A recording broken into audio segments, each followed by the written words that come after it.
मेरे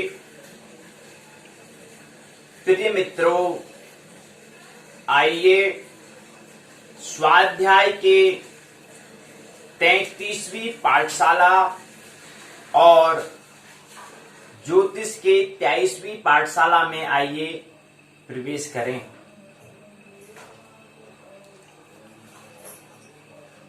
हम यहाँ पर पाठों पर चर्चा कर रहे हैं। कुछ समझने का कुछ संकेत यहाँ पर हम ले रहे हैं, कुछ संकेत यहाँ पर ले रहे हैं, कुछ बातें हमें स्मरण करनी है। उसको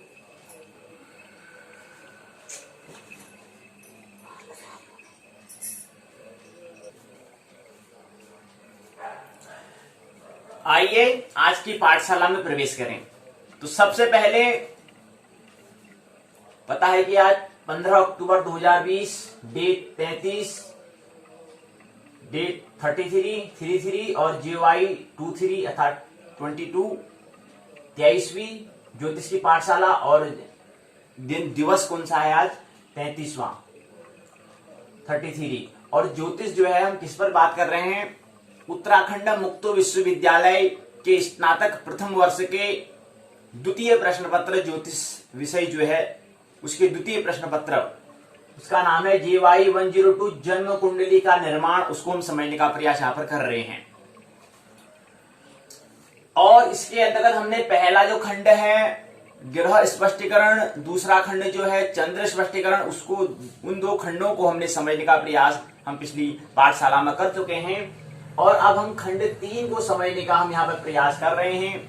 और कल की पाठशाला में भी हमने खंड तीसरा जो है लग्न साधन जो है उसको हमने समझने का प्रयास पहले और द्वितीय इकाई में करा। आज हम उसी क्रम को आगे बढ़ाते हुए तृतीय और चतुर्थ इकाई को आज समझने का प्रयास आज की पाठशाला में करेंगे। और पता है कि पाठशाला के यहाँ पर 2 भाग हैं, 2 भाग होते हैं। पहला भाग है पाठ्यचर्या करिकुलम पर, हम यहाँ पर बात करेंगे। दूसरा भाग होगा पाठ्यक्रम पर अर्थात सिलेबस पर, हम यहाँ पर क्या करेंगे? चर्चा करेंगे। तो आइए आज की पाठशाला में प्रवेश करें। तो सबसे पहले भाग 1 जो है पाठ्यचर्या जो है करिकुलम जो है जो हमारा जीवन से संबंधित है। और पाठ्यक्रम और पाठ्यचर्या में यही भेद है। यहाँ पर जो हम बात करेंगे कुछ जीवन से संबंधित होगा। यहाँ पर हमारा खुद जो हमारे मन में प्रश्न होते हैं या जो हमें बातें हम नहीं सीख रहे होते हैं वो यहाँ पर मिलेगा। यहाँ पर किसी के द्वारा बनाया गया जो पाठ्यक्रम होगा उसको हमें अध्ययन करना होता है। तो आइए पाठ्यचर्या को समझने का प्रयास आज की पाठशाला में करते हैं। पहला बिंदु है ध्यान महामृत्यु है। ये जो पहला बिंदु यहाँ पर ध्यान महामृत्यु है, इसको आइए समझने का प्रयास करें। इस बिंदु को समझने का प्रयास करते हैं। कहा है जिनकी मिटने की तैयारी है वे ही केवल परमात्मा की तरफ यात्रा कर सकते हैं। ध्यान का मतलब होता है, और ध्यान का मतलब होता है कि अपने आप को निरअहंकार की अवस्था में, निर्मल चित्त की अवस्था में, निर्विचार की अवस्था में हमें पहुंचना होता है। उसके लिए हम ध्यान करते हैं या ध्यान होता है। ध्यान करना नहीं पड़ता, ध्यान स्वतः ही होता है। ध्यान के लिए जो बाधाएं हैं उनके लिए जो हम आयोजन करते हैं उसको हम ध्यान का जो आयोजन है उसको हम ध्यान समझ लेते हैं। ये थोड़ा हमारी भूल है। ध्यान स्वतः ही होता है, केवल उसमें जो रुकावट आ रही है, जो व्यवधान जो आ रहा है उसको हमें हटाना होता है। उसके लिए जो हम क्रिया करते हैं उस क्रिया को हम ध्यान की हम क्रियाएं जो है उसको हम ध्यान समझ लेते हैं। तो ऐसा नहीं है, हमें केवल जो क्रियाएं जो व्यवधान जो आ रहा है, सूर्य उदय हो गया है, हमें दरवाजे खोलने हैं। तो जैसे ही दरवाजा खोलेंगे तो प्रकाश स्वतः ही अंदर आ जाएगा। सूर्य की रोशनी जो किरणें हैं वो स्वतः ही अंदर आएंगी। आना किसी से बाहर से उठाकर लाना पड़ता नहीं है। कुछ इस तरह से यहाँ भी होता है। अगर हम दरवाजा खोले ही नहीं तो फिर प्रकाश सूर्य की किरणें अंदर आने वाली है नहीं। तो इसलिए कुछ इस तरह से ध्यान होता है। तो ध्यान कोई क्रिया है ऐसा नहीं है, वो स्वतः ही हो जाता है। और ध्यान कोई एकाग्र होकर हम किसी चीज को ध्यान लगाने ये भी नहीं है, इसको भी समझ ले। ध्यान कोई एकाग्र करना, कॉन्सेंट्रेशन करना, मतलब एकाग्रता करना, मन को चित्त को एकाग्र करना, ऐसा भी नहीं है। कुछ बातें ख्याल रहे। ध्यान किसे कहते हैं, मेडिटेशन किसे कहते हैं? केवल क्या होता है, खाली बैठ जाना होता है। बैठ जाओ, जो विचार आ रहे हैं, जो भावनाएं चल रही हैं, उनको क्या करता है, हमें अन्वेषण करना होता है, देखना होता है, उसका हमें दर्शन करना होता है, बस यही चीज है। बाकी जो होता है वो होता है, क्या हो रहा है उसका हमें दर्शन करना होता है, वो ध्यान की अवस्था में होता है। तो ध्यान क्या है? महामृत्यु है। जिनकी मिटने की तैयारी है वे ही केवल परमात्मा की तरफ यात्रा कर सकते हैं। मौत इस तरह नहीं मिटाती जिस तरह ध्यान मिटाता है। तो हमने बताया कि अब ज्योतिष के हम तीन भागों को समझते हैं। ज्योतिष के 3 हिस्से होते हैं। हमने कहा था इसेंशियल, सेमी इसेंशियल और नॉन इसेंशियल, अनिवार्य, अर्ध अनिवार्य और गैर अनिवार्य। और मृत्यु क्या है? अर्ध अनिवार्य चीज है, नॉन सेमी इसेंशियल है। तो इसलिए क्या है, मृत्यु बहुत बड़ी घटना नहीं है, मृत्यु से आगे भी यात्रा है, कहने का मतलब है। तो इसे कह रहे हैं कि जिनकी मिटने की तैयारी है, जो जैसे प्रिपरेशन कर रहा है, ऐसी जो तैयारी कर रहा है, वही परमात्मा का अधिकारी है और वही परमात्मा की तरफ यात्रा कर सकता है, ट्रेवल कर सकता है, उससे पहले नहीं, जिसकी तैयारी है मिटने की। प्रेम में क्या होता है? प्रेम में तो यही होता है, लव में भी यही होता है कि हम क्या करते हैं, अपने को मिटाते हैं। कहते हैं कि हमसे बड़ा क्या है? दूसरा है, मैं नहीं क्या है, तू है। ये सूत्र होता है, मतलब अपने पर आप ज्यादा नहीं, अब तू ही है। तो ये प्रेम में होता है। और प्रेम का दूसरा रूप, प्रेम और ध्यान दोनों एक ही सिक्के के 2 पहलू हैं। तो किसी के लिए आमतौर पर ध्यान जो होता है वो पुरुष के लिए होता है और स्त्रियों के लिए प्रेम होता है। लेकिन थोड़ा बहुत किसी में ये इसमें पात भी हो जाता है, लेकिन मुख्य क्या है, ध्यान पुरुषों के लिए और प्रेम स्त्रियों के लिए होता है।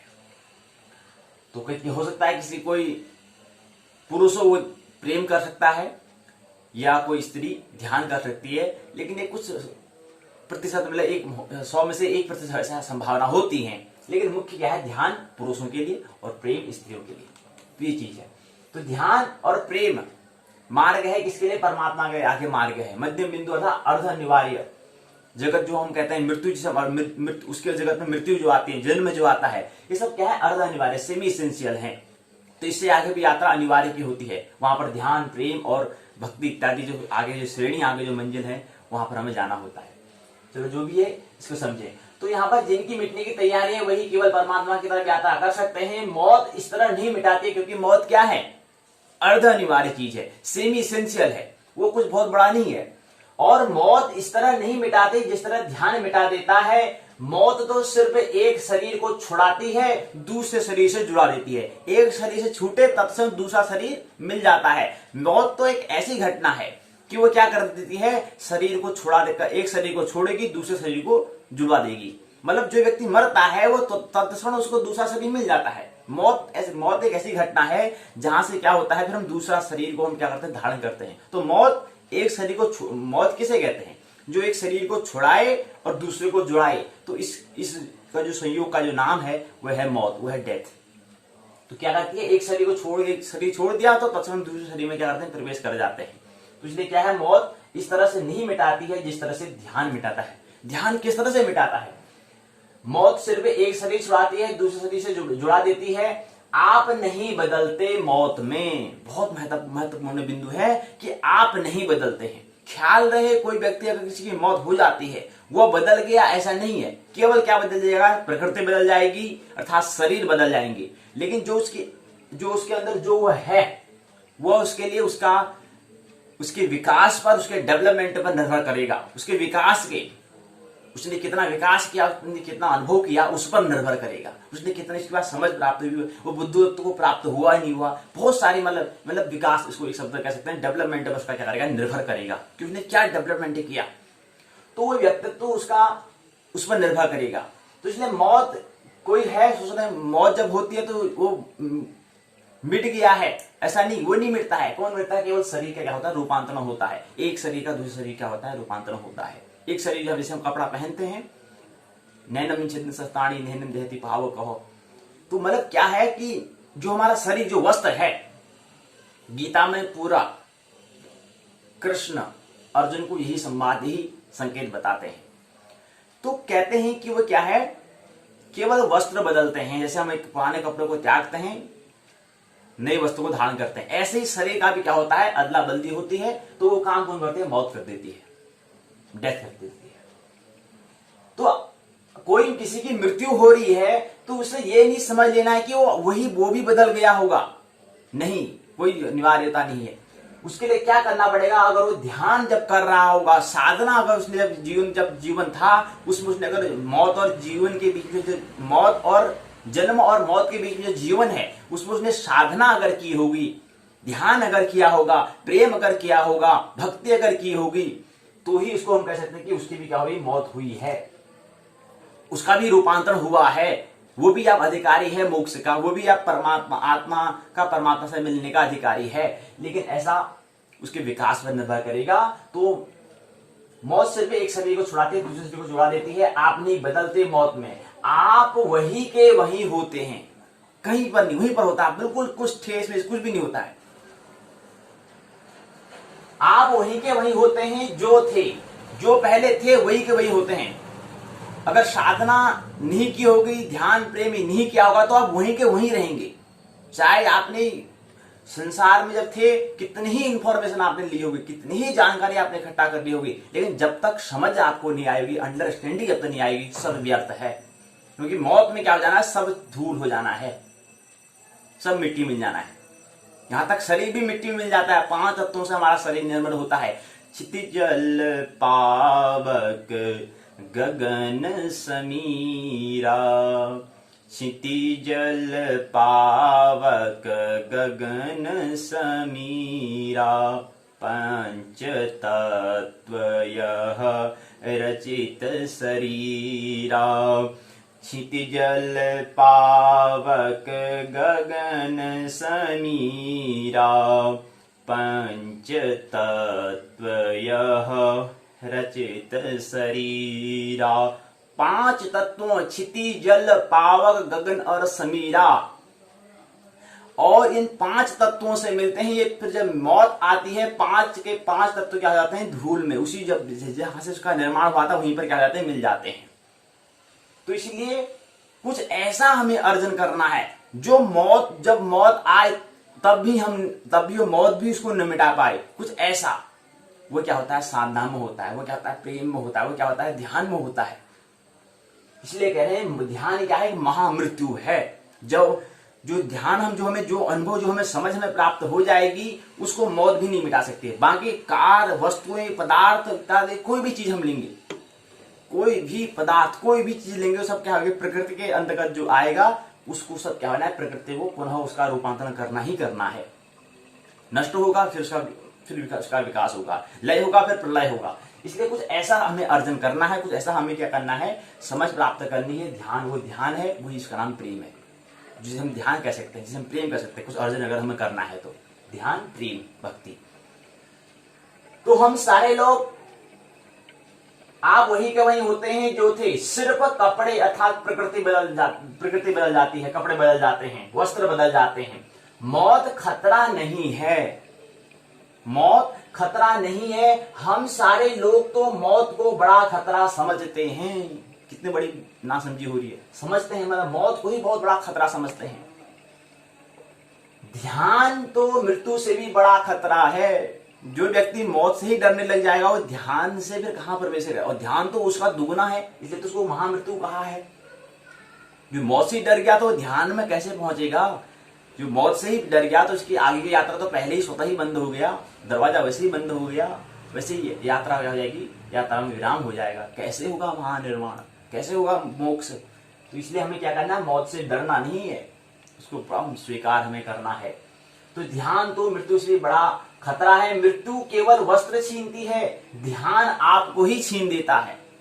मौत क्या करती है, केवल वस्त्र को छीनती है, अर्थात प्रकृति का क्या हो जाता है, रूपांतरण हो जाता है। लेकिन ध्यान आपको ही छीन लेता है। जो प्रकृति, जो हम शरीर थे, जो हम शरीर काम कर रहा था, उसके अंदर जो चैतन्य, जो ब्रह्म जो था, वो का ही रूपांतरण, वही क्या हो जाता है, जो पूरा परमात्मा जो अस्तित्व है उसमें ही लीन हो जाता है। उसी का ही नाम क्या है, आत्मा का परमात्मा से मिलन उसको कहते हैं, मोक्ष उसको कहते हैं, निर्वाण उसको कहते हैं, बुद्धत्व उसको कहते हैं।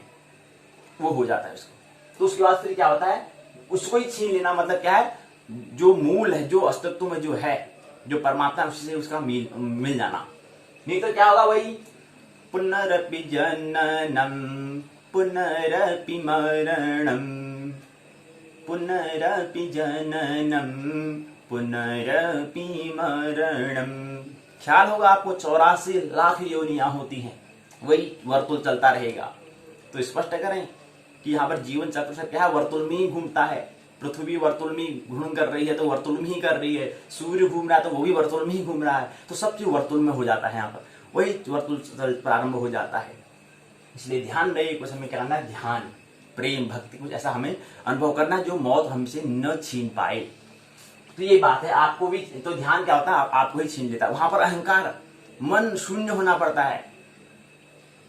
तो वही क्या है, ये चीज है। अब ये बात हमने पहला बिंदु। दूसरा बिंदु है कि अपने कर्तव्य की पहचान कैसे करें। पहला बिंदु, अब दूसरा बिंदु को समझिए। दूसरा बिंदु है कि अपने कर्तव्य की पहचान कैसे करें। एक प्रश्न पूछा है, अपने कर्तव्य, जो हमारा दायित्व, जो हमारा करियर, जो हमारी ड्यूटी है, उसको हम कैसे समझे। हमारे पास रिस्पॉन्सिबिलिटी क्या है, हमारे पास जिम्मेदारी क्या है, उसको कैसे समझे, उसकी पहचान हम कैसे करें। और अपने कर्तव्य की पहचान क्या है, कैसे पहचान करेंगे कि मेरा कर्तव्य क्या है, कैसे पहचान करेंगे। तो अपने कर्तव्य की पहचान कैसे करना है, इसको भी समझते हैं। पहले अपने कर्तव्य की पहचान क्या है, मतलब कर्तव्य, कोई भी कर्तव्य का मतलब होता है कर्म। जब भी आप कोई कर्म कर रहे हैं, उसमें अगर आपको आनंद मिलता है, सुख मिलता है नहीं कहेंगे, आनंद मिलता है, मतलब आनंद में कोई कारण नहीं होता है। कोई काम कर रहे हैं, उसमें कोई कुछ कारण हो, कुछ वजह हो, तो उसको हम फिर आनंद वो नहीं कहलाता है। आनंद मतलब होता है कि करना, बस करने से मतलब है, उसमें उसका कोई कारण हो या न हो, उसमें कोई हमें फल मिले न मिले, उससे कोई लेना देना नहीं है। केवल करना ही जो महत्वपूर्ण हो, उसका जो करने में जो हमें आनंद आता है, करने में जो हमें जब काम करते हैं उसमें जो हमें रस मिलता है, उस रस का नाम है आनंद। तो सुख की यहाँ पर बात नहीं कर रहे। जब भी हम कोई कर्म कर रहे हैं, तन मन धन और पूरे आत्म से, चैतन्य से अगर उसको काम कर रहे हैं, उस काम करने में क्या होता है, अगर हमें रस मिल रहा है, आनंद अगर हमें मिल रहा है, तो इसका मतलब क्या है, आप अपने कर्तव्य को निभा पा रहे हैं, आप अपने कर्तव्य में हैं। अगर नहीं तो कुछ काम करेंगे तो उसके कुछ बाद में बेचैनी हो जाती है। तो इसके मतलब आप अपना कर्तव्य से अभी आपकी पहचान नहीं हुई है, आपकी ड्यूटी क्या है उससे आपका क्या हुआ, अभी परिचय नहीं हुआ है। तो परिचय पहले कराना है कि अपने कर्तव्य अर्थात आत्मा जो है, मतलब आपको जो यहाँ पर परमात्मा ने यहाँ पर भेजा है, किस चीज के लिए भेजा है, क्या आपने उसको जो हुनर है, जो कौशल जिसको हम कह सकते हैं, जो स्किल जो है, उसकी आपने पहचान कर ली है, उसकी खोज आपने कर लिया है, उसका अनुसंधान आपने कर लिया है, उसका आपने शोध कर लिया है क्या, या नहीं कर किया। या जो गर्भ अवस्था में जब थे, इतने वादे जो परमात्मा से किए थे, उन वादों को पूरा भुला दिया, उसका स्मरण करें। तो मतलब होता है अपने कर्तव्य, मतलब होता है आत्मा, स्वतंत्रता। उस काम कर रहे हैं तो उसमें क्या हो, रस। तो रस जहां पर है, आनंद जहां पर है, महोत्सव जहां पर है, झूमना जहां पर हो रहा है, नाचना जहां पर हो रहा है, गाना जहां पर हो रहा है, वो क्या है हमारा। इसका मतलब क्या होगा, वो व्यक्ति ने अपने कर्तव्य को, अपनी मतलब जो आत्मा है उसकी उन्हें क्या कर ली, पहचान कर ली है। तो अपने कर्तव्य की पहचान उसको हो चुकी है। अब वो आनंद महोत्सव पूर्व जीवन जीने लग गया है, अर्थात वो जीने की कला उसको आ चुकी है। अर्थात क्या है, उसने अपने कर्तव्य की पहचान उसको पहचान हो गई है, अर्थात उसका अपना स्मरण उसको कुछ हो गया है, कुछ जो अंतस में जो था उसका स्मरण उसको हो चुका है, जो ब्रह्म है उसका कुछ स्मरण उसको हो चुका है, ख्याल उसको हो चुका है। इसका मतलब उसका कर्तव्य की पहचान हो चुकी है। तो अपने कर्तव्य की पहचान कैसे करें, कैसे, मानना नहीं है जानना, पहला सूत्र है। अपने कर्तव्य की, अपने दायित्व की, अपना जो ड्यूटी है, अपना जो जॉब है, अपना जो करियर जो है, अपना जो प्रोफेशन जो है, उसकी अगर हमें पहचान करनी है तो सबसे पहला महत्वपूर्ण होता है मानना नहीं, जानना है। और दूसरा, खोज शोध प्रश्न चिंतन मनन हमें करना है, निरंतर शोध करना है, निरंतर चिंतन करना है, निरंतर मनन करना है, निरंतर पूछना है अपने आप से, प्रश्न करना है, प्रश्न होने चाहिए, प्रश्न करना है।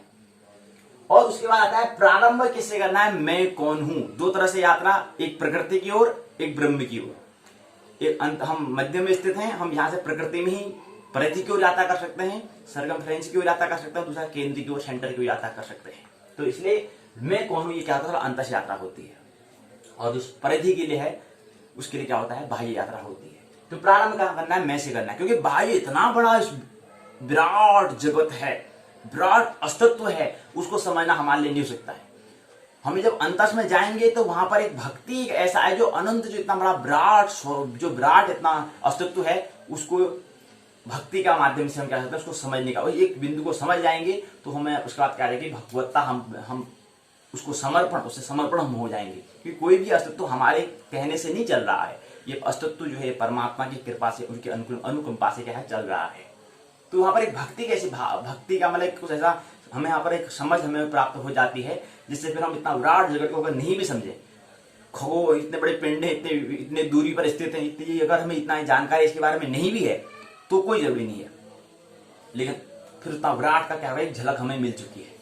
तो इतने बहुत विराट मिल रहे, उलझना है, वहां भी जाना है, वहां पर आकाश में जाना है, अंतरिक्ष में भी जाना है, वहां पर सैटेलाइट उपग्रह भेजने इत्यादि काम करना है, वो काम फिर इतनी करने की जरूरत ही नहीं है, केवल एक झलक मिल जाए बस कि अस्तित्व क्या है, बस इस झलक मिल जाए। उसके लिए क्या करता है, अंतर यात्रा में आराम से स्वतः ही यात्रा हो जाती है, लेकिन बाह्य यात्रा में बहुत विस्तीर्ण बात हो जाती है, उलझने की संभावना अधिक है, अधिक से अधिक हम उलझ जाएंगे वहां पर, लेकिन अंतर में थोड़ा उलझने की संभावना कम है, ये महत्वपूर्ण है। तो दो यात्रा होती है, अंतर से बाह्य यात्रा, इनर जर्नी और आउटर जर्नी। तो अपने कर्तव्य की पहचान करना है, सबसे पहले क्या करना है, स्वाध्याय करना है, स्व का अध्याय करना है। अध्याय दो ही होते हैं, एक स्व और एक पर। तो इसे क्या करना है, स्वाध्याय करना है। सूत्र है, हमने बताया ब्रह्मांड जो है अर्थात शरीर को दिखा रहा है, तो शरीर बराबर आत्मा प्लस पदार्थ अर्थात द्रव्य। आत्मा और पदार्थ के योग से क्या बनता है, शरीर बनता है। शरीर कहते ही वे सब चीज आ जाता है, हाथ कान नाक सभी आ गया है, आत्मा भी उसमें आ चुकी है, अर्थात आत्मा भी अर्थात ब्रह्म भी, मूल भी, और पदार्थ अर्थात द्रव्य अर्थात मैटर अर्थात प्रकृति भी उसमें आ जाता है, अंड भी उसमें आ जाता है। तो जब शरीर हम कहते हैं तो शरीर कहते हैं दोनों जो मुख्य जो रूप से आत्मा और पदार्थ जो मिलकर बना हुआ है, वो दोनों पदार्थ की भी बात हो जाती है, पदार्थ की भी बात हो जाती है और आत्मा की भी बात हो जाती है। शरीर एक क्या है, एक संयुक्त क्या है, एक शब्द है, मतलब जीवंत रूप से एक संयुक्त शब्द है, मतलब उसमें सभी एक जुड़ा हुआ रूप जो बता रहे हैं। जैसे रथ है ना, रथ कहते हैं तो पूरा सब घोड़े भी आ जाते हैं, रथी। और अगर अर्जुन और कृष्ण की अगर हम झलक देखें कि समझो कि कृष्ण और अर्जुन यहाँ पर बैठे हुए हैं, कृष्ण सारथी हैं, अर्जुन रथी है, तो उसमें कहते ही सब कह देंगे हाँ रथ में बैठे हैं कृष्ण अर्जुन कहते हैं, तो उसमें रथ कहते ही क्या होता है, वहां पर घोड़े की उल्लेख हो जाता है। तो ऐसे ही क्या है, कहें कि रथी और सारथी बैठे हैं तो कहते हैं कृष्ण और अर्जुन का उल्लेख, घोड़े का सब कहता है जिक्र हो जाता है। तो ऐसे क्या है, संयुक्त जीवंत रूप से जुड़े हुए को हम क्या कहते हैं, शरीर कहते हैं, बॉडी कहते हैं। तो बॉडी आत्मा प्लस पदार्थ का योग से बन जाता है, शरीर बनता है। मूल ब्रह्म, आत्मा मतलब मूल अर्थात ब्रह्म की हम बात करते हैं, पदार्थ में द्रव्य अर्थात मैटर अर्थात प्रकृति के अर्थात अंड की हम बात करते हैं, तो बन जाता है ब्रह्मांड अर्थात शरीर अर्थात अस्तित्व बन जाता है, इतना बड़ा अस्तित्व होता है। तो कौन सा कर्म, काम, जॉब, करियर करना है हमें, कौन सा हमें कर्म करना है, मेरे लिए कौन सा दायित्व है, मैं कौन से काम करने में मैं आनंद को प्राप्त होता हूं, मैं कौन सा जो कर्म करता हूं उसमें मेरे को रस मिलता है। तो ऐसे काम मेरे लिए कौन सा काम है जिसमें मेरे को काम करने में मेरे को रस मिले, आनंद मिले, महोत्सव बने, जीवन जिसमें मैं जी सकूं, जो मेरे बोर्डन न हो, बोरियत वाला काम न हो, बेचैनी प्राप्त न करे, ऐसा काम। तो मेरे लिए ऐसा काम जो मेरे को क्या करे, आनंद महोत्सव बनाए, मेरे को महोत्सव जो जब मैं कोई कर्म करता हूं मेरे को आनंदित बनाए, मेरे को आभारी बनाए, ऐसा काम कौन सा काम होगा मेरे लिए, कौन सा मेरी ऐसी जॉब होगी, कौन सी मेरी ऐसी ड्यूटी होगी, कौन सा मेरा ऐसा करियर होगा, कौन सा मेरा ऐसा प्रोफेशन होगा, कौन सा मेरी आत्मा जो, कौन सा मेरा कर्म है जो मेरी आत्मा, जो मेरा स्वभाव है, जो मेरा स्वरूप है, जो मेरा नेचर है, उसके अनुकूल क्या है मेरे लिए कर्म, कौन सा कर्म मेरे लिए है।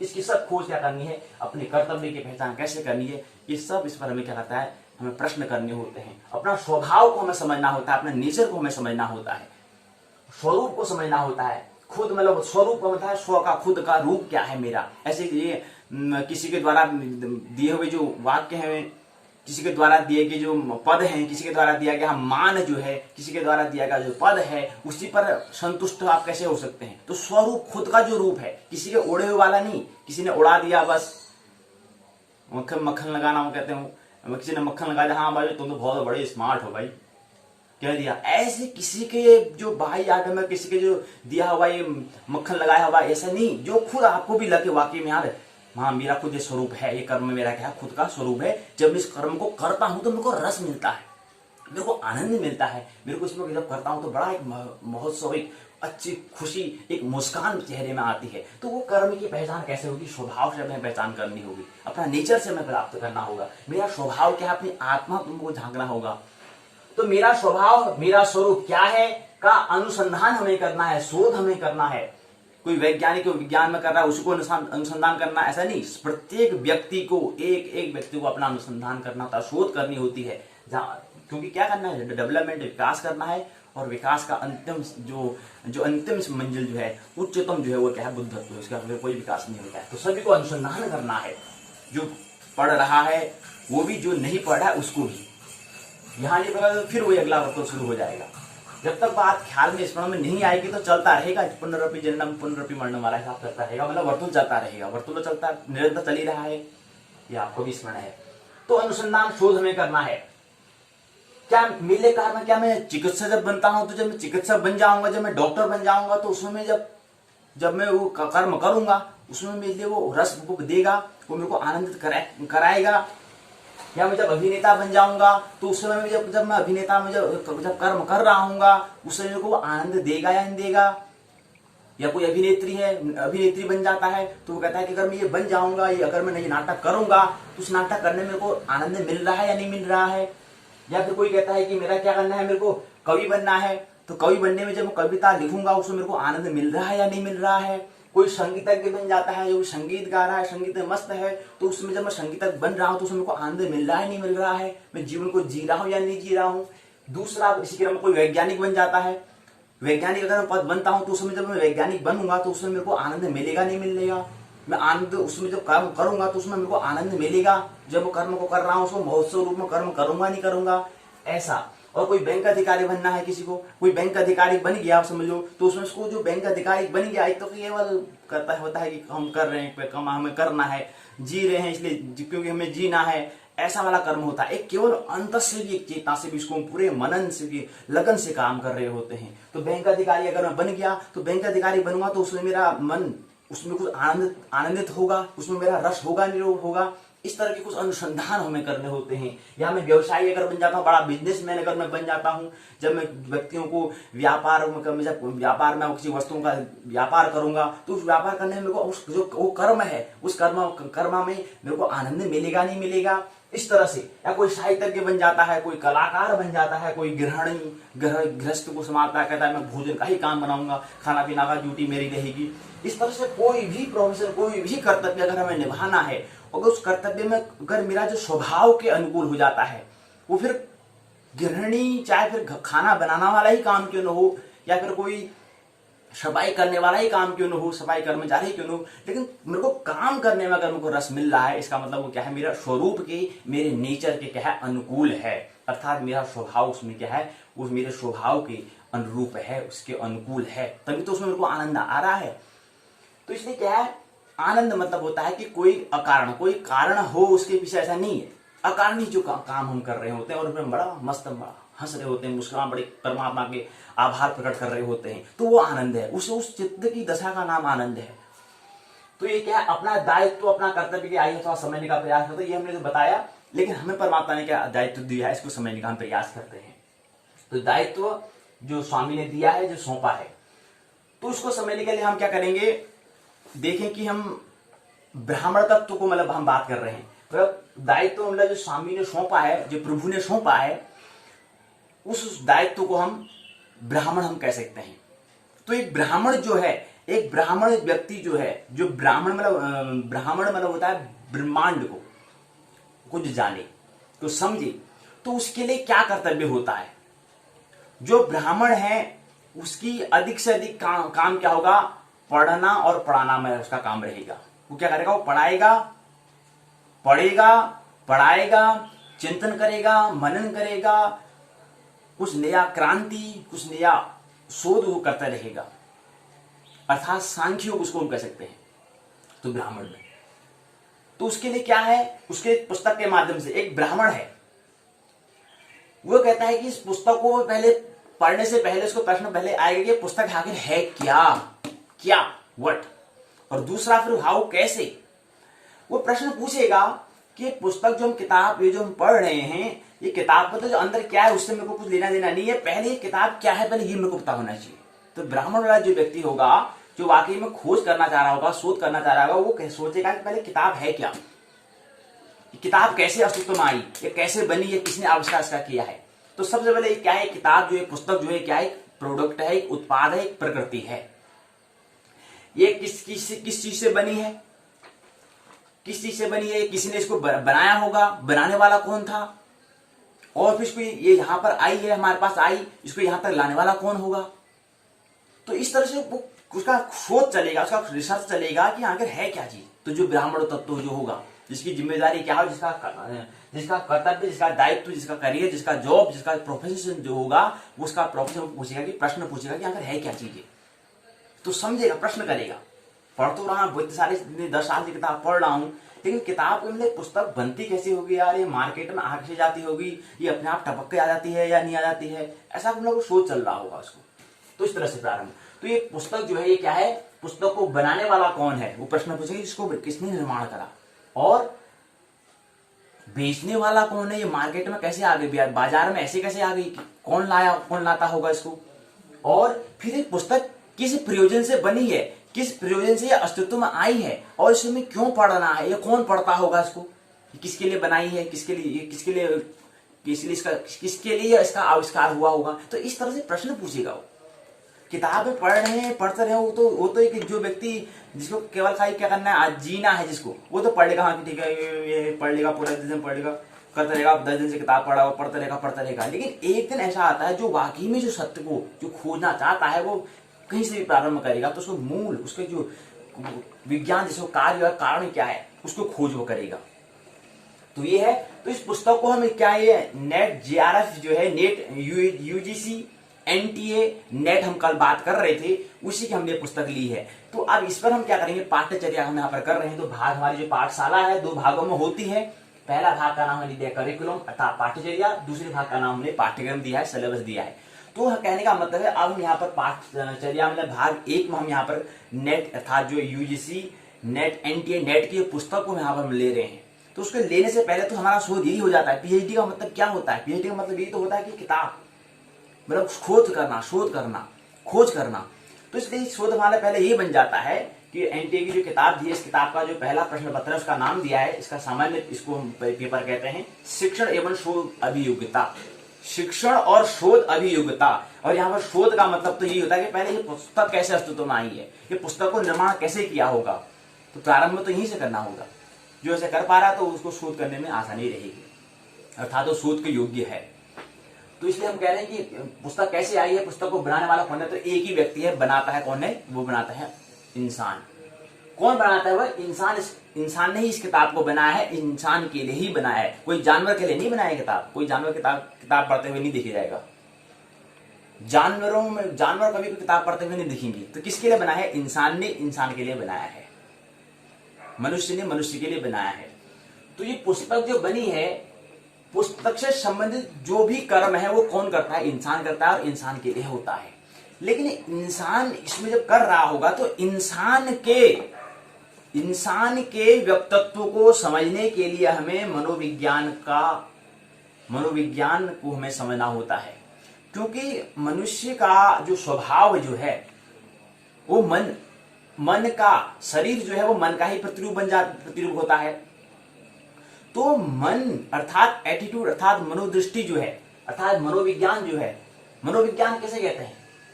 अब पुस्तक तो आ गई, कैसे आई, किसने लिखा होगा। अब इसमें किसी व्यक्ति ने अपने, इस किताब के अंदर किसी व्यक्ति ने क्या लिखा, अपने विचार लिखे, किसी ने अपना शोध लिखा है। अब उस शोध को समझने के लिए उसके मन को समझना पड़ेगा, उसका मन की गहराई कितनी है, उसका मन का स्तर कितना है, और जो पढ़ने वाला जो पाठक है उसका मन का स्तर कितना है। अगर दोनों के स्तर में अगर समानता होगी तो किताब की बात समझ में आएगी, नहीं तो समझ में आने वाली नहीं है। इसको उदाहरण समझने की, गीता को कितने लोग कंठस्थ कर ले होते हैं, स्मरण कर ले कितनी बार, बस जन्म से लेकर के मृत्यु तक अंतिम समय जब आता है तब भी गीता को कंठस्थ करते रहते हैं। मरते हैं, जब कोई व्यक्ति मर जाता है उस समय भी गीता का क्या कर रहे हैं, सुना रहे होते हैं। लेकिन गीता उसी के लिए योग्य हो सकती है जो अर्जुन बना हो। इसलिए जो अर्जुन नहीं बना है तो वो उसका अधिकारी नहीं होगा। तो इस तरह से कोई भी किताब अगर पढ़ रहे हैं, उसका जो पढ़ने वाला व्यक्ति है उसका स्तर और जिसने उसको लिखा, लेखक का और जो पाठक जो है, लेखक और पाठक दोनों के बीच का अगर जो मनस का जो स्तर है, मन का जो स्तर है, अगर उन दोनों का स्तर समान है तो किताब में जो बातें लिखी होंगी वो समझ में आ जाएंगी। और नहीं तो क्या होगा, नहीं तो हम कंठस्थ कर लेंगे, बस हमें पेपर देना है, एग्जाम देना है, उसको निपटाओ, बस करो।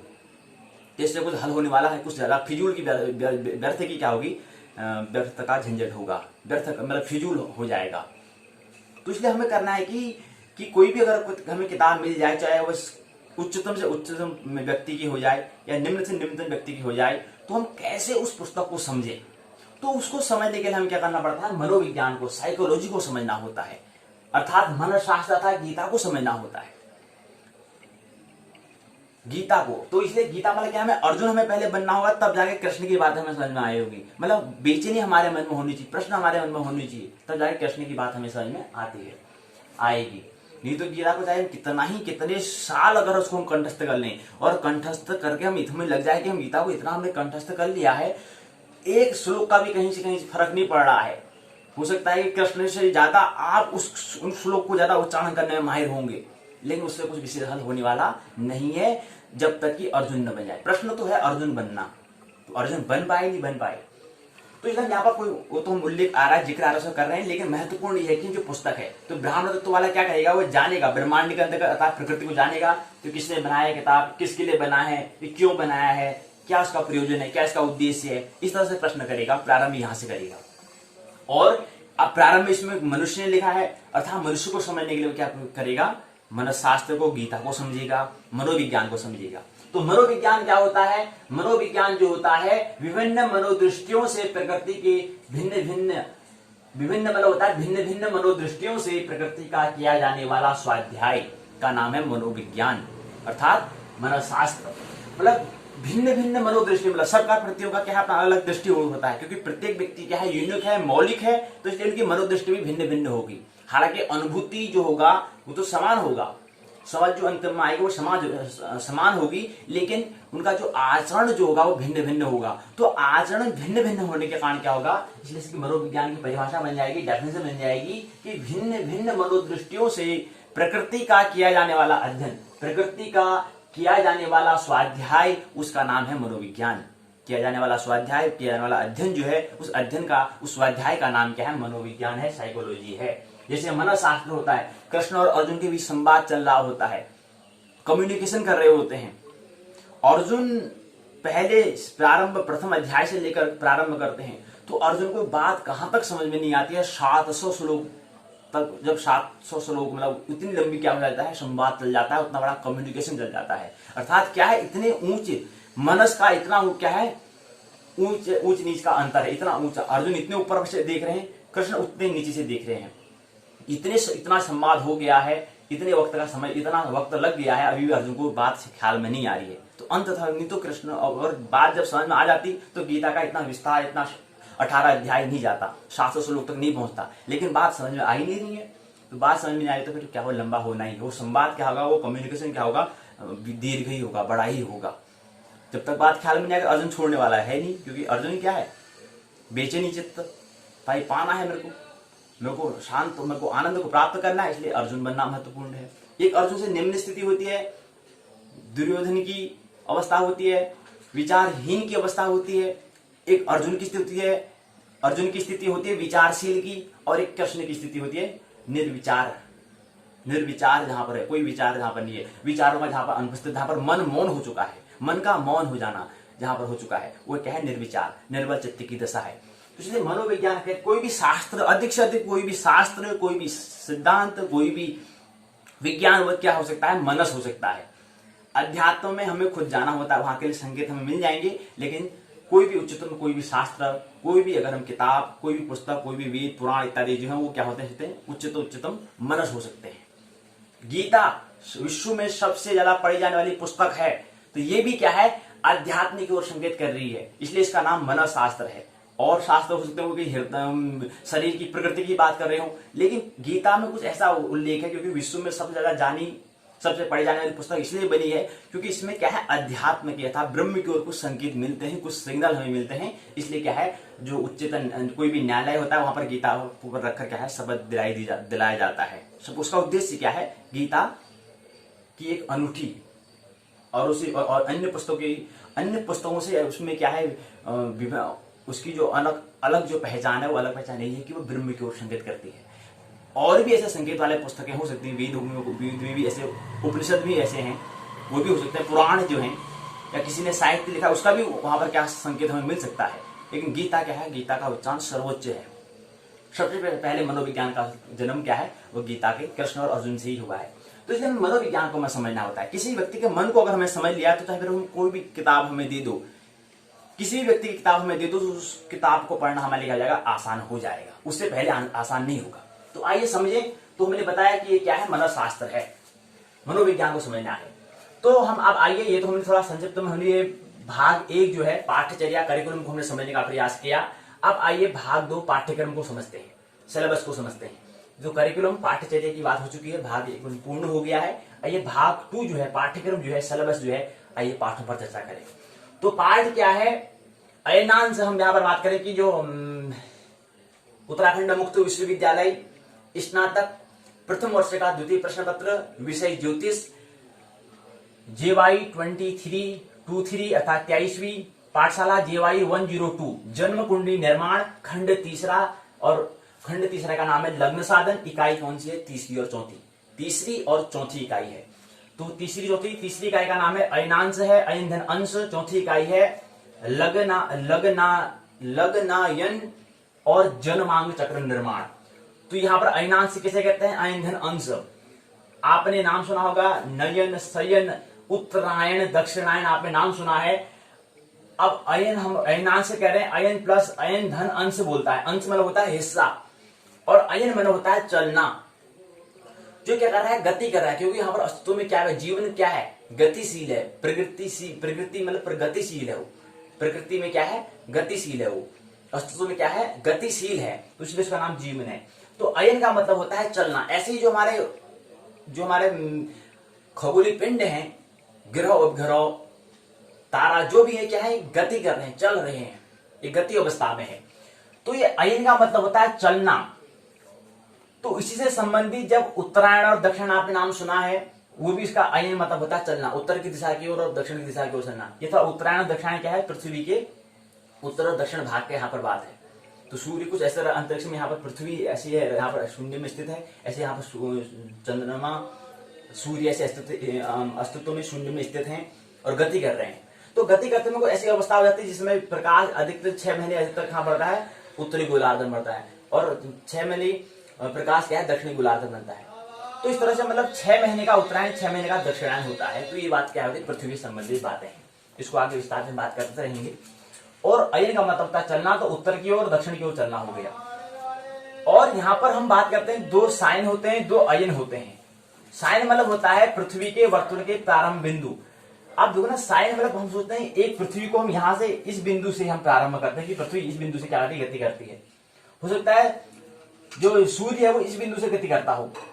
तो साइन मतलब हम किस बिंदु से प्रारंभ मानते हैं उसको, किसी को इस बिंदु से, किसी को इस छोर से मान रहे हैं, किसी को इस छोर से मान देते हैं, किसी को इस छोर से मान देते हैं। तो ऐसे ही 2 साइन होते हैं अयन सहित। साइन का मतलब होता है अयन सहित, पृथ्वी के वर्तुल का प्रारंभ बिंदु को क्या कहते हैं, साइन कहते हैं। अयन जो है सूर्य के वर्तुल का प्रारंभ बिंदु जो है, उस प्रारंभ बिंदु को हम क्या कहते हैं, अयन कहते हैं, पृथ्वी के सापेक्ष। क्योंकि हम कोई भी करेंगे, शोध करेंगे, हम पृथ्वी में बैठ कर तो करेंगे। कोई हम आकाश में बैठ गए तब हम शोध करेंगे, ऐसा तो हो नहीं सकता है। हम कोई भी शोध करेंगे तो पृथ्वी में ही हम बैठे रहेंगे, क्योंकि हम घर, हमारा घर कहाँ है, हमारा निवास कहाँ है, हम पृथ्वी में रहते हैं। तो ये पृथ्वी के सापेक्ष हम बात करेंगे। तो सूर्य के वर्तुल का प्रारंभ बिंदु क्या है, पृथ्वी के सापेक्ष। और निर्गण होता है, निर्गण मतलब नक्षत्रों का पृथ्वी के सापेक्ष क्या है, जिसको कहां से प्रारंभ करता है। तो ऐसी भिन्न भिन्न जो इसकी अवस्थाएं हैं, साइन, उसको साइन कहते हैं, अयन कहते हैं, और निर्यण कहते हैं उसको। नक्षत्रों के सापेक्ष, सूर्य के सापेक्ष और पृथ्वी के सापेक्ष। ऐसे चंद्रमा के सापेक्ष भी हो सकता है। तो चलने का आंसर मिलता है पृथ्वी के चलने, चंद्रमा के चलने और सूर्य के और नक्षत्र के चलने का जो हिस्सा है, वो चलने का हिस्सा मतलब उस अंश की हम यहाँ पर बात कर रहे हैं।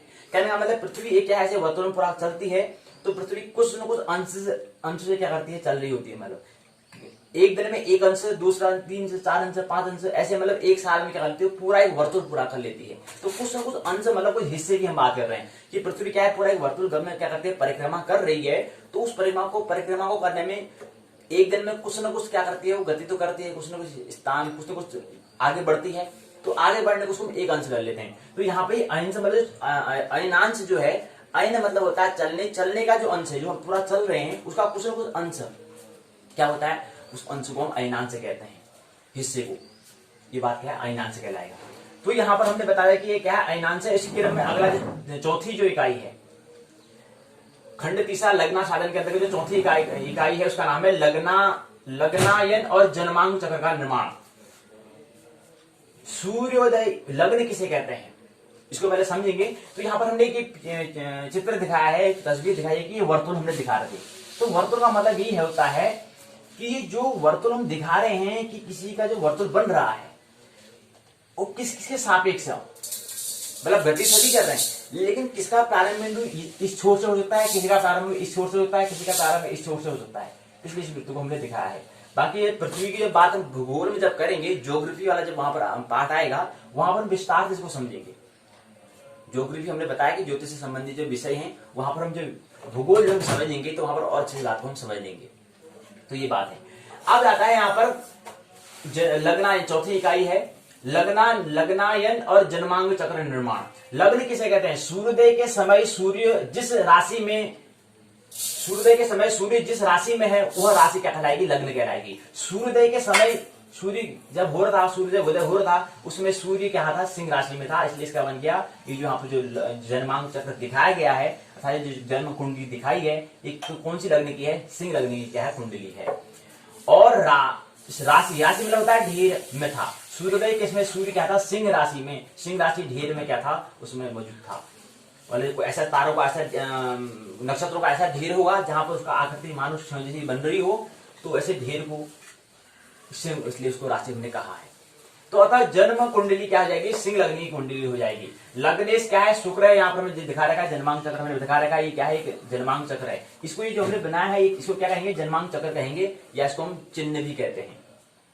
तो इस चिन्ह में क्या है, यहाँ पर 5 अंक दिखा रखा है। ये पांचवा ये है, ये लग्न को दिखा रहा है, ऐसा 5वीं राशि को दिखा रहा है। 5वीं राशि का जो स्वामी होता है वो सूर्य होता है। पांचवा, फिर छठा, फिर 7वां, फिर 8वां, फिर 9वां, फिर 10वां, फिर 11वां, फिर 12वां, फिर 1, फिर 2, फिर 3, फिर 4। इसको हमने नीली पेन से दिखा रखा है। ये नीली पेन जो है क्या है, राशि को दिखा रहा है। और जो ये हरी पेन, माफ करना, हरी पेन जो है क्या है, क्या दिखा रहा है, राशि को दिखा रहा है। जो नीला जो नीली पेन से जो हमने लिखा है, ये क्या दिखा रहा है, भाव को दिखा रहा है, घर को दिखा रहा है। और भाव क्या होते हैं, कमरे जो है, हाउस जो है। तो पहला हाउस, दूसरा हाउस, तीसरा हाउस, चौथा हाउस, 5वां, 6वां, 7वां, 8वां, 9वां, 10वां, 11वां, 12वां, ये 12 हाउस होते हैं, आपको पता है। तो जन्मांग चक्र का हमें कैसे निर्माण करना है, जन्म कुंडली हमें निर्माण करनी है। तो उससे पहले हमें ये जो दिखा रखा है पिक्चर, हमने ए में दिखा रखा है, जो पहली तस्वीर है, इसमें दिखा रखा है इसका हमें कैसे निर्माण करना है, इसके बारे में हम क्या जानते हैं। फिर इसके अंतर्गत हमें ग्रह, राशि, 12 भाव, ग्रह, मैत्री इत्यादि, फिर इसको हमें इस तरह से बनता हुआ दिखता है। तो ये पहले इस तरह जन्मांग चक्र, इस जो हमने चित्र ए में जो दिखा रखा है, ये क्या है, जन्मांग चक्र है। इस जन्मांग चक्र फिर हमें यहाँ पर शुक्र ही क्यों रखा, या हमने यहाँ पर राहु, बुध, सूर्य, चंद्र ही क्यों रखा, यहाँ पर शनि, गुरु ही क्यों रखा, केतु क्यों रखा, मंगल क्यों रखा। तो ये जो जन्मांग चक्र है, कौन से ग्रह को कहां पर रखना है, ये हम जब व्यक्ति का जन्म होता है उसके हिसाब से यहाँ पर रखते हैं, ऐसे ही कोई उठाकर नहीं रख देते हैं।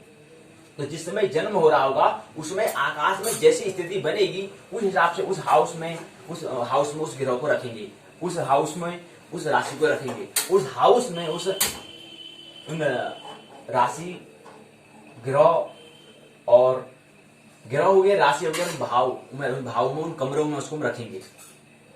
वो स्थिति कहां पर करेगी, जब उसका जन्म हो रहा होगा उसमें उसकी स्थिति पर निर्भर करेगा। चलिए, तो आप आगे बढ़ते हैं। तो हम बता रहे थे कि ये क्या है, लग्न शुक्र हो गया, क्योंकि शुक्र यहाँ पर है, क्योंकि पांचवी राशि का स्वामी सूर्य, और यहाँ पर शुक्र यहाँ पर बैठा है। तो पहला यहाँ पर क्या है, शुक्र लग्नेश हो गया, और लग्नाधिपति सूर्य, क्योंकि 5वीं राशि का स्वामी सूर्य होता है। तो ये बात है। और लग्न प्लस अयन होता है, जिस राशि में सूर्योदय के समय सूर्य स्थित हो, 1 माह तक सूर्य क्या होता है, एक राशि में रहता है। ये स्मरण रहना चाहिए कि 1 महीने तक सूर्य क्या है, एक राशि में रहता है। हम आप लोग कभी मकर संक्रांति, मकर हो गया, कर्क संक्रांति जो कहते हैं, तो संक्रांति मतलब जो कर्क है, कर्क मतलब एक राशि, मतलब 12 राशि होते हैं और 12 महीने होते हैं। तो एक महीने में क्या होता है, एक महीने में सूर्य होता है एक माह में एक राशि में रहता है, ऐसे हम कहते हैं। तो एक माह तक क्या होता है, सूर्य एक राशि में रहता है, ये हमें समझना चाहिए। अयन का मतलब होता है चलना, गति करना। लग्न ईश कहते हैं, तो लग्न और लग्न प्लस ईश और इसे ए बन गया, तो यहाँ पर गुण संधि हो रही है। लग्न में यहाँ पर बताया कि सिंह है, लग्नपति कौन है, सूर्य है। लग्नेश लग्न, लग्न ईश अर्थात ईश में होता है ईश्वर। तो यहाँ पर लग्न में होता है शुक्र। यहाँ पर हमारा है ये जन्मांक चक्र जो दिखाया गया है, जो जन्म कुंडली यहाँ पर जो चिन्ह दिखाया है, यहाँ पर क्या है, लग्न और लग्नपति और लग्नेश। लग्न सिंह है, लग्नपति सूर्य है, लग्नेश कौन है, शुक्र है। तो इस चित्र, इस पिक्चर जो हमें दिखाया है, इस तस्वीर को क्या कहते हैं, जन्मांक चक्र कहते हैं। तो चलिए यहाँ पर चौथी इकाई क्या है, लग्नानयन और जन्मांक चक्र का कैसे निर्माण करना है। तो कुंडली निर्माण में हमें पहले जन्मांक चक्र अर्थात ये चक्र है इसका निर्माण करना है। फिर ऐसे इसमें ग्रह भाव, तो फिर पता ही है सबको, भाव तो एक ही होते हैं। कैसे भाव मतलब किसको भाव मतलब कितने भाव होते हैं, कौन से घर को क्या कहते हैं, उसका क्या स्वभाव होता है, ये सब ढेर सारी बातें क्या होती है जन्मांक चक्र के अंदर हम समझते हैं। तो ये कैसे आविष्कार है, बना अभी तो बन बनाया हुआ है, लेकिन कैसे ये उसको बनाते हैं, ये हम चौथा इकाई में समझ रहे हैं, जन्मांक चक्र का निर्माण। तो संक्षिप्त उसको समझ रहे हैं, फिर बाद में कोई विस्तार से बात हम करेंगे, क्योंकि अभी समय कम है, तो हमें संक्षिप्त में पाठशाला करनी होगी। तो ये हमें जन्मांक चक्र प्रस्तुति बताया ज्योतिर्मय है। और ध्यान रहे, अकेले आना है, अकेले जाना है, ज्यादा भीड़ से हमें अपने आप को भरना नहीं है। भरना किससे है, स्वाध्याय से अपने आप को भरना है। क्योंकि मौत हमने पहले ही बताया था कि मौत ऐसी चीजें हमें अर्जित नहीं करनी, ऐसी चीजों से अपने आप को भर नहीं देना है जो मौत क्या करते मिटा दी। इसलिए कुछ ऐसी चीज हमें भरना है जो मौत भी न मिटा पाए। वो एक ही है ध्यान, वो एक है प्रेम, वो एक है भक्ति। तो ये बहुत सारी बातें हैं, इसमें कुछ बातें हमें समझना है। तो आइए आज यहाँ पर हम जो उत्तराखंड मुक्त विश्वविद्यालय है, कल हम यहाँ पर पाठ्य डेटा पर यहाँ पर ज्योतिष नेट जो है राष्ट्रीय योग्यता परीक्षा एनटीए जो नेशनल एलिजिबिलिटी टेस्ट है और एनटीए नेशनल टेस्टिंग एजेंसी जो है उसकी पुस्तक को हम कुछ संकेत को समझने का प्रयास यहाँ पर करेंगे पाठ्यचर्या करिकुलम में। तो कल की बात से कल से यहाँ पर शुरू करेंगे और जैसे बीच में कुछ नई सूत्र होंगे उसको भी हम यहाँ पर समझते रहेंगे। आइए आप यहाँ पर विश्वविद्यालय का जो पाठ्यक्रम है उसको समझने का प्रयास करते हैं। तो उसका यहाँ पर है क्या,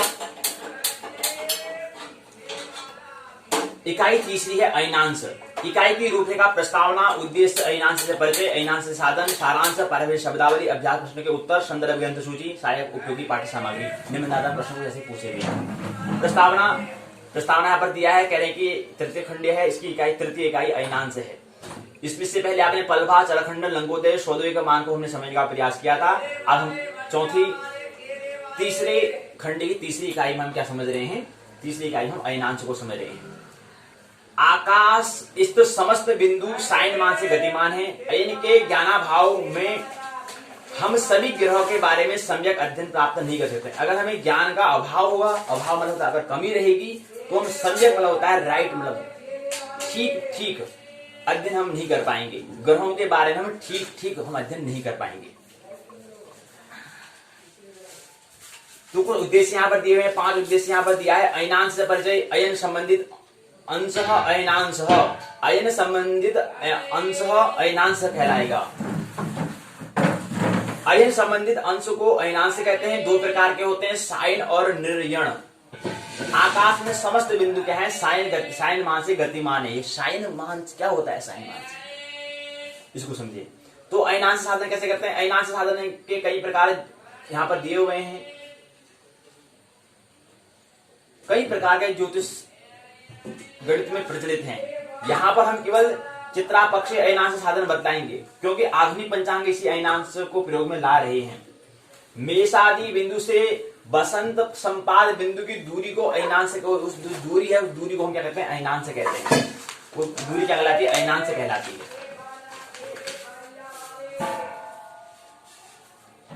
और इसी होने के कारण इसको, यही होने के कारण अयनांश को चित्रापक्षी अयनांश भी हम इसको कहते हैं।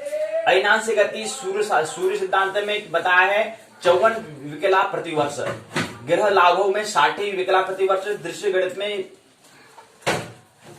50.3 विकला प्रतिवर्ष। फिर इसको यहाँ पर समझाने का प्रयास, जिस वर्ष का अयनांश निकालना हो उस वर्ष के साके में में से 1800 घटाओ, शेष को 2 स्थान में लिखकर एक स्थान में 70 का भाग दें। अंशादि फल लाओ, दूसरे स्थान में 50 का भाग देकर कला दी फल लाओ। अंशादि फल से कलादि फल को घटाएं तो शेष जो बचे वो क्या कहलाएगा, अयनांश से कहलाएगा। और 22 डिग्री 9 अंश 29 कला में जोड़ने से मेष संक्रांति के दिन अयनांश होगा।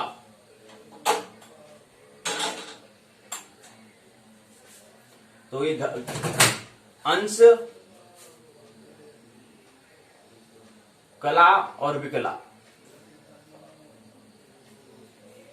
तो इतने अंश, इतने 22 अंश है, 9 कला है, 29 विकला है, में जोड़ने से मेष संक्रांति के दिन अयनांश होगा। तो यहाँ पर जो अंश दिखाया है वो 0 से दिखाया है, और यहाँ पर जो कला जो है उसको 9 यहाँ पर डॉट बिंदु से दिखाया है, तिरछे बिंदु से दिखा रखा है। और यहाँ पर 29 जो है विकला को 2 डॉट बिंदु से तो घुमाते हुए ऐसे दिखा गया है। जैसे यहाँ पर उसको जो 2 डॉट जो बिंदु हैं जो ऐसे दिखा रखे हैं, जो घुमे हुए हैं, ये कला और विकला, एक बिंदु हो तो कला दिखाएगा, 2 बिंदु हो तो विकला को दिखाएगा। तो इसलिए यहाँ पर 22 अंश यहाँ पर दिखाया, 22 अंश 9 कला 29 विकला होता है। और यहाँ पर अब घटी और फल और विफल भी होता है, कला और विकला अलग है, घटी फल अलग है, ये समझिए। तो यहाँ पर इसको समझाने का यहाँ पर साधन यहाँ पर कर रखा है, कैसे अयनांश का साधन करते हैं। इसी क्रम को यहाँ पर बताया है, यहाँ पर इसमें बता रखा है। इसी क्रम में फिर आगे साइन निर्णय कैसे करते हैं। अब देखो यहाँ पर साइन निर्णय की बात बताते हैं कि क्या होता है। नक्षत्र वर्षों का मान 365 दिन 6 घंटे 9 मिनट और 10 सेकंड होता है। तारे, दृश्य और स्तरें उनके संबंध में ग्रहों के आकाशीय स्थान नक्षत्र पद्धति में हम बता सकते हैं। नक्षत्र पद्धति का विशेष उपयोग सायन वर्ष जो होता है नक्षत्र वर्ष से 20 मिनट 24 सेकंड छोटा होता है। तो ये साइन और नक्षत्र जो आयन हम बता रहे थे, अब वो नक्षत्र जो निर्यण जिसको हम बता रहे थे, तो निर्णय वाले जो मतलब जो है नक्षत्र भी क्या कर रहे हैं, गति कर रहे हैं, उसके गति के करने में जो वक्त लगता है वो उसका वक्त का टाइम, और पृथ्वी के घूमने में जो वक्त लगता है उसका टाइम, तो उसको हम पृथ्वी के घूमने वाले को हम साइन कहते हैं, सौर मास को हम कहते हैं, और उसको हम क्या कहते हैं, नक्षत्र मास कहते हैं, इसको हम नक्षत्र उसको या निर्यण कहते हैं इसको। तो कुछ इससे संबंधित बात क्या है, गति से है, अर्थात अयन मतलब होता है गति से, मतलब चलने से ही वहां पर बात है। तो उसको यहाँ पर तीसरी इकाई में अयनांश को समझने का प्रयास किया था कि जो गति तो कर रहा है वो कुछ हिस्से तो गति करता ही है, तो कुछ अंश की हम बात कर रहे थे। मतलब उसको समझो कि 300 पूरा एक वर्तुल है, उसको हम अगर 10 भाग करते हैं तो एक भाग में कितना मान होता होगा, वो यहाँ पर समझने का, अयन के अंश को हम समझने का प्रयास कर रहे थे। उसका मान कैसे हम निकालेंगे, वो तृतीय इकाई में। चतुर्थ इकाई में लग्न अयन, वही जो लग्न है उसका अयन हमें कैसे निकालना है, और उसका जन्मांग चक्र जो है, जन्मांग चक्र का निर्माण कैसे होता है, वो यहाँ पर समझाने का प्रयास चौथी इकाई में की है। तो पहले हम तीसरी इकाई अयनांश को समझ रहे हैं। तो अयनांश यहाँ पर दिया है, प्रश्न में पूछे कि अयनांश क्या होता है, अयनांश का साधन कैसे किया जाता है, अयनांश के भेद कितने होते हैं, ग्रह स्पष्टीकरण में अयनांश का जो क्या प्रयोजन है, क्या महत्व है, इसको समझाएं। और वार्षिक अयन गति कितनी है, ये पूछा इसमें गया है।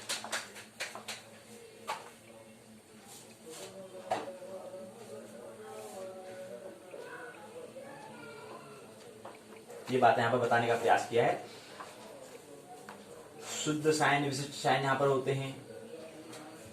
पंचांग कैसे कहते हैं ये आपको पता होना चाहिए। महापात, सारांश बात बताते हैं कि अयनांश गणित ज्योतिष का एक अभिन्न इकाई है। आकाश स्थित समस्त बिंदु साइन मान से गतिमान है। ग्रह स्पष्टीकरण पंचांग का क्या है, प्राण माना जाता है। ग्रहों को स्पष्ट करना क्या है, पंचांग का प्राण है।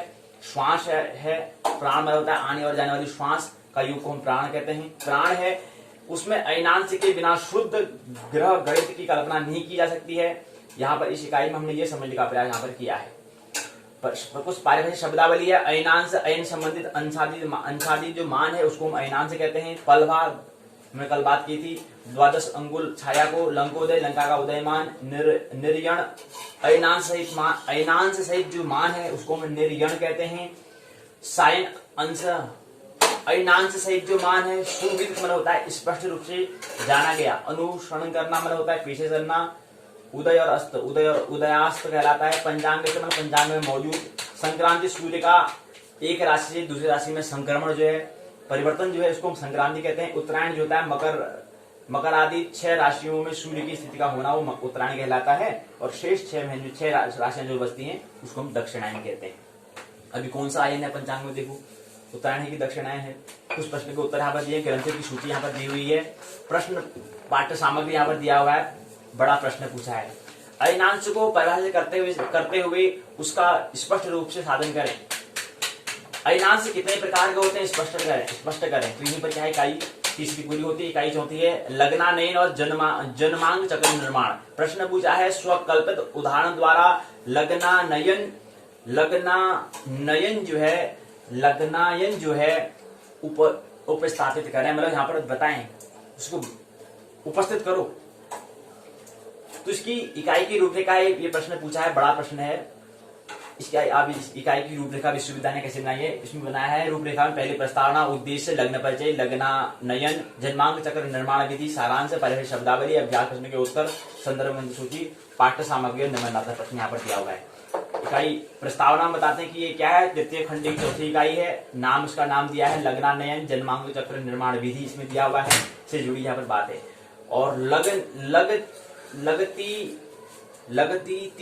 लग्नम, गोलीय रीति से लग्न 4 प्रकार के होते हैं। प्रथम लग्न, चतुर्थ लग्न, सप्त लग्न और दशम लग्न। 2 घंटे का एक लग्न होता है।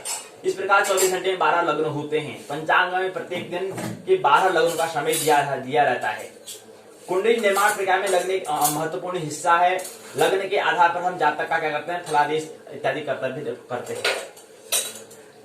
उद्देश्य यहाँ पर बताया है, लग्न क्या है, लग्न साधन कैसे होता है, लग्न के कितने प्रकार होते हैं, जन्मांग चक्र क्या है, जन्मांग चक्र का निर्माण किस प्रकार किया जाता है, ये उद्देश्य यहाँ पर बताए हुए।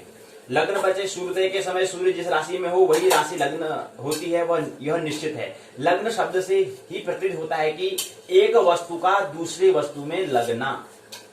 लग्न का शब्द होता है आभास होना। लग्न शब्द से मतलब एक से समझ आ रहा है कि एक वस्तु से दूसरे वस्तु में लगना, कि आपस में मिल रहे हो, जैसा लग रहा हो, हमको ऐसा लगना, मतलब लग रहा हो, मतलब अनुमान, हमें आभास ऐसा होता है। लगना मतलब ये होता है, इसलिए कहा जाता है लगती लग्नम। वस्तुतः लग्न में यही होता है, क्योंकि इष्टकाल में क्रांति वृत्त का जो स्थान उदय क्षितिज में जहाँ लगता है, जहाँ पर हमें आभास होता है कि मिल रहा है, लगा हुआ लग रहा है, वही राशि अंश कला विकला लग्न होता है। इसलिए यहाँ पर इसको कहते हैं लग्न। यहाँ पर हम इसको कहते हैं लग्न, बनता है लग्न। लग्नानयन क्या होता है इसको समझिए। यहाँ पर तात्कालिक स्पष्ट सूर्य में अयनांश जोड़ने से सायन सूर्य होता है। तात्कालिक स्पष्ट सूर्य में अयनांश जोड़ने से सायन सूर्य होता है। सायन सूर्य के भुक्त या भोग्यांश को सायन सूर्य की राशि के स्वोदय मान से गुणा करें, तब गुणनफल में 30 का भाग देने से लब्धि भोग्य या भुक्त काल होती है। इस भोग्य भुक्ति काल को इष्टकाल के फलों में से घटाकर जो विशेष रहे उनमें से आगे की राशियों के भुक्त प्रकार में पिछली राशियों के स्वोदय मान को घटाया जाए, जब न घटे तो शेष को 30 से गुणा कर अशुद्ध राशि मान से भाग देने पर लब्धि अंश कलादि होती है। इस अंश कला के पहले अशुद्ध राशि में से एक घटाकर रखने से सायन लग्न हुआ, उसमें से अयनांश घटाने पर निर्यण लग्न होता है। यहाँ पर दिया हुआ है कि कैसे इसमें लग रहे होते हैं, ये इसमें बताने का प्रयास यहाँ पर क्या है। जन्मांग चक्र का निर्माण कैसे करते हैं, जो हमें बता रहे हैं यहाँ पर, ये क्या है, जन्मांग चक्र है। ये बनाया हुआ है, किसी के द्वारा बनाया गया है और यहाँ पर हमें बनाना है। और कोई व्यक्ति जब जन्म लेगा तो उसका हमें कैसे निर्माण करना है, कैसे ये बनता है, ये हम बनाना है, हम सीखना है। हमें यहाँ पर अभी इस इकाई में, चौथी इकाई में हमें सीखना है। ये हमारे बना यहाँ पर दिखाया है ये। और इसी क्रम में फिर आगे इनके जो 12 राशि होते हैं, इसमें 12 राशि होते हैं, 12 भाव होते हैं, 9 ग्रह होते हैं। इन ग्रहों को कहाँ किस हिसाब से रखना चाहिए, या कौन से ग्रह कौन से कमरे में रखेंगे तो उनका क्या उनका रिलेशन, क्या उनका सहयोग बनता है, उनके स्वभाव पूरी शोध, पूरा खोजना, पूरा उसको टटोलना। इसके टटोलने से क्या होता है, व्यक्ति के व्यक्तित्व को, उसके बीज को, उसके संस्कार बीज को टटोला जाता है। इसलिए इसको इसके माध्यम से, जन्मांग चक्र के माध्यम से, चिन्ह से, ये इशारे से हम क्या समझते हैं, व्यक्ति का व्यक्तित्व को, उसकी भविष्यवाणी कर सकते हैं। इसलिए जन्मांग चक्र का क्या है, महत्व है। अब इसी यहाँ पर देखा कि क्या है, मेष लग्न अगर हो, वृष लग्न अगर हो, मिथुन लग्न अगर हो, कर्क लग्न अगर हो, सिंह लग्न अगर हो, कन्या लग्न अगर हो, तुला लग्न अगर हो, जैसे यहाँ पर क्या है, ये जो जन्मांक चक्र हमने बना है क्या है, शुक्र यहाँ पर कौन सी है, सिंह लग्न है, कौन सा है, सिंह लग्न है। तो मेष लग्न, वृश्चिक, मिथुन, कर्क, सिंह लग्न की क्या है, एक जन्मांक चक्र जो जन्म कुंडली हम बता रहे हैं, यहाँ पर जो चिन्ह जो बता रहे हैं क्या है, सिंह लग्न की कुंडली, सिंह लग्न है। तो ऐसी हो सकता है किसी का मेष हो, किसी का वृश्चिक होगा, किसी का मिथुन होगा, किसी का कर्क होगा, किसी का सिंह होगा, किसी की कन्या, किसी की तुला, किसी की वृश्चिक, किसी की धनु, किसी की मकर, किसी की कुंभ, किसी क्या होगी कुंभ, किसी की मीन, ये क्या होगी 12 राशियों के आधार पर उनके लग्न होंगे। तो ये कौन सी लग्न की है, सिंह लग्न की कुंडली है, जन्म कुंडली है, अर्थात जन्मांक चक्र है। बहुत प्रश्न पूछा है कि भववृत्त से तात्पर्य क्या होता है, लग्न कितने प्रकार के होते हैं, सायनार्क का मतलब होता है संक्रांति कहा जाता है। जन्मांक चक्र में भाव की संख्या कितनी होती है, भाव मतलब होते हैं कमरे, कमरे मतलब होता है हाउस। रूम कितने होते हैं, 12 रूम होते हैं, 12 राशि होते हैं, 12 रूम होते हैं और 9 ग्रह होते हैं। उनको किस हिसाब से कौन से ग्रह में कहाँ पर रखना है, ये तो हम रखेंगे तो उसी हिसाब से जब वहां पर जिस व्यक्ति का जन्म होगा उस समय उसकी जो आकाश में जो स्थिति होगी उसको यहाँ पर रखेंगे। जो आकाश में जो वहां पर बन रहा है, जो वहां पर तारों के उदय अस्त इत्यादि जो ग्रह हो रहे हैं, उस स्थिति को हम यहाँ पर दिखाते हैं। जन्मांग मतलब क्या है, जन्मांग मतलब जन्म के क्षण, जन्मांग मतलब होता है जन्म के क्षण, जब कोई व्यक्ति जन्म ले रहा है उसके क्षण आकाश में जो तारा मंडल ग्रह जो है इनकी स्थिति कैसी है, वो उसका एक तस्वीर खींचना, एक फोटो खींचना। अब वहां पर हम ऐसे फोटो तो खींचेंगे नहीं ऐसे करके, जैसे हम फोटो खींच लेते हैं जब हम तैयार होते हैं वही यात्रा से फोटो खींच लेते हैं, तस्वीर उतार लेते हैं, लेकिन वहां पर जिसमें जन्म होगा उसमें तस्वीर उतारना ये थोड़ा बड़ा काम, थोड़ा दीर्घ काम, थोड़ा वो चीज है। तो वहां पर कौन से काम चलने वाला नहीं है, तो वहां पर उसी तस्वीर की हम यहाँ पर बात करें तो उसी को हम जन्मांग नाम कहते हैं। जैसे हम किसी की फोटो खींचते हैं, तस्वीर उतारते हैं, ऐसे ही जन्म के समय उसके पूरे जीवन की तस्वीर उतारना, वो तस्वीर, एक तस्वीर जो है उस तस्वीर का नाम जन्मांग कहते हैं, लग्न कहते हैं, उसके चिन्ह हम उसको कहते हैं। उस चिन्ह के माध्यम से पूरा पता जाएगा कि उसका भविष्य में क्या होने वाला है, क्या होगा, उसका सब पूरे उस चित्र के माध्यम से जो उस चित्र को समझ जाएगा, उस चित्र के अंदर जो भाव, जो ग्रह, जो ग्रह है, कौन से ग्रह का कैसा योग बन रहा है, कैसा यहाँ पर उसका राशि, कौन सी राशि बैठी है, कौन सा ऊंची राशि है, ये सब क्या है उस चित्र में सब दिया हुआ होता है। एक चित्र में केवल जन्मांक चक्र में दिया होता है, लग्न में दिया होता है, मतलब जन्म कुंडली में उसमें दिया होता है। ऐसे चंद्र कुंडली होती है, ऐसे और भी बहुत सारी कुंडली होती हैं, तो ऐसे चित्र होते हैं। तो एक चित्र भी हम केवल जन्म कुंडली का निर्माण यहाँ पर कर रहे हैं, क्योंकि दूसरे जो ज्योतिष का जो प्रथम वर्ष का जो द्वितीय प्रश्न पत्र है, ज्योतिष का जो किताब का नाम, उस किताब का नाम दिया है जन्म कुंडली निर्माण यहाँ पर दिया है। तो अभी हम केवल जन्म कुंडली निर्माण करने के बारे में सीख रहे हैं। ऐसे और भी कुंडली, लग्न कुंडली इत्यादि और भी कुंडली है, उसके बाद में सीखेंगे। लेकिन अभी क्या है, विश्वविद्यालय कहते हैं कि आप अभी स्नातक प्रथम वर्ष में हो तो पहले तो आप ब्रह्मांड और काल को समझो, वो उसको ज्योतिष के पहले भाग में समझो, ज्योतिष के दूसरे भाग में, पहले साल के दूसरे भाग में आप जन्म कुंडली निर्माण को समझो। पहले साल में आप ये काम पहले करो, उसके बाद में आप फिर और भी चीजों को आप समझोगे। तो पहले ये क्या कहता है, उत्तराखंड मुक्त विश्वविद्यालय UOU जो पाठ्यक्रम उसके तहत ये बात हम कर रहे हैं। तो जन्मांक चक्र में भाव कहते हैं, ये पूछ लिया है। फिर ऐसी लग्न में सूर्य का फल क्या होता है, लग्न में चंद्रमा का फल क्या होगा। लग्न मतलब क्या है, यहाँ पर कौन सी है, सिंह राशि है। सिंह राशि में अगर क्या हो, अगर लग्न में सूर्य का फल हो, चंद्रमा का फल हो, तो उसका स्वभाव क्या होगा, उसका फल क्या होगा, उसका परिणाम क्या होगा। लग्न में अगर मंगल हो, लग्न में अगर बुध हो, लग्न में अगर गुरु हो, लग्न में अगर शुक्र हो, लग्न में अगर शनि हो, उसका क्या फल, उसका क्या परिणाम, क्या प्रभाव पड़ेगा जीवन पर, सब इसमें दिया हुआ है, ये चीज में बताई हुई है। तो कुंडली जो है मुख्यतः 4 प्रकार की, जन्म समय की लग्न कुंडली था, लग्न कुंडली या जन्म कुंडली इसको हम कहते हैं। दूसरी जन्म राशि कुंडली, तीसरी वर्तमान वर्ष कुंडली, चौथी प्रश्न कुंडली। तो मुख्यतः 4 प्रकार की क्या होती है, कुंडली होती है। पहली जन्म के समय जो हम तस्वीर खींच रहे होते हैं वो जन्म कुंडली या उसको ही लग्न कुंडली कहते हैं। दूसरा जन्म राशि कुंडली, तीसरा वर्तमान वर्ष कुंडली, चौथा प्रश्न कुंडली। तो जो हम चंद्र कुंडली कह रहे हैं वो सब इसी के अंदर आ जाता है। मुख्य 4 है, तो इसी में बता रखा है इसमें होरा, देशांश, तृतीयांश, सप्तांश, नवांश, भाव, ये सब इसमें दिए हुए हैं। इनके इन जो हाउस है, इनके भाव भी, इनकी जो आकृति उस हिसाब से उनका नाम भी दे रखा है। मतलब 12 भाव का कौन सा नाम दिया है यहाँ पर बता रहे हैं। किसी के सप्तमांश है, नवमांश होता है, तृतीयांश होता है, तो इस सब इनके नाम भी दिए हुए हैं। जो कमरे तो हम कह रहे हैं 12 कमरे हैं, उनके कमरे के नाम भी हैं, हाउस के नाम भी हैं। क्या क्या नाम है उसको आगे हम देखेंगे विस्तार से। इष्टकाल अभिष्टकाल जन्म समय में सूर्य जन्म समय से सूर्योदय पर्यंत का काल जो होता है। लगति मन होता है लगना, क्षितिज व्रत होता है। ख मध्य से 90 अंश बना व्रत। अस्त लग्न मतलब अस्त लग्न कहते हैं, सप्तम लग्न को कहते हैं। जो सप्तम लग्न होगा उसको अस्त लग्न कहते हैं। तुरी मतलब होता है चतुर्थ ऊपर और नीचे होता है। हो रहा समय हो गया लगनायन, लग्न का साधन करना।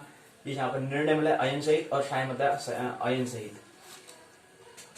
निर्यण मतलब होता है अयन रहित, गैर मौजूद। रहित मन होता है गैर मौजूदगी। सायन होता है अयन सहित। तो निर्यण अयन रहित, सायन अयन सहित। तो प्रश्न के यहाँ पर उत्तर दिए हुए हैं और एक ग्रंथ सूची है। निम्नदाता प्रश्न पूछा है, लग्न से आप क्या समझते हैं स्पष्ट कीजिए। लग्नायन कीजिए, द्वादश लग्न का फल कीजिए, कल्पित जन्मांग चक्र निर्माण कीजिए। लग्न के महत्व को समझाते हुए उसे स्पष्ट करें। तो ये कल्पित क्या है? जन्मांग चक्र है, जिसको हम चिन्ह कहते हैं। वो क्या है? जन्मांग। विश्वविद्यालय को जन्मांग चक्र कहता है। उसको कैसे निर्माण करना है इसके बारे में भी इस इकाई में सीखा है। तो बहुत सारी बातें समझ लेनी है, कुछ बातें उसमें ख्याल रखनी है। कुछ बातें होती हैं, उसमें से हमें 10 बातें हमें ख्याल रखनी होती हैं। उसको फिर हमें मस्तिष्क में बिठाना है, उस पर चिंतन मनन और विचार करना है। और उस चिंतन मनन से क्या होगा? तो भी विज्ञान का जन्म होगा। मानना नहीं, जानना है। और याद रहे, अकेले आना अकेले जाना, ज्यादा भीड़ से मत भरना, क्योंकि मौत में क्या हो जाएगी? सभी चीज क्या हो जाना है? मौत छीन लेगी। तो ऐसा हमें अर्जन करना है, स्वाध्याय से हमें ऐसा करना है, ऐसा हमें अनुभव हमें समझ हमें लानी है जो मौत भी न छीने। मेरी बातों को इतनी प्रेम पूर्वक शांति पूर्वक सुना, बहुत बहुत अनुग्रहित हूँ। अंत में सबके भीतर बैठे हुए परमात्मा को प्रणाम करता हूँ। मेरा प्रणाम स्वीकार करें।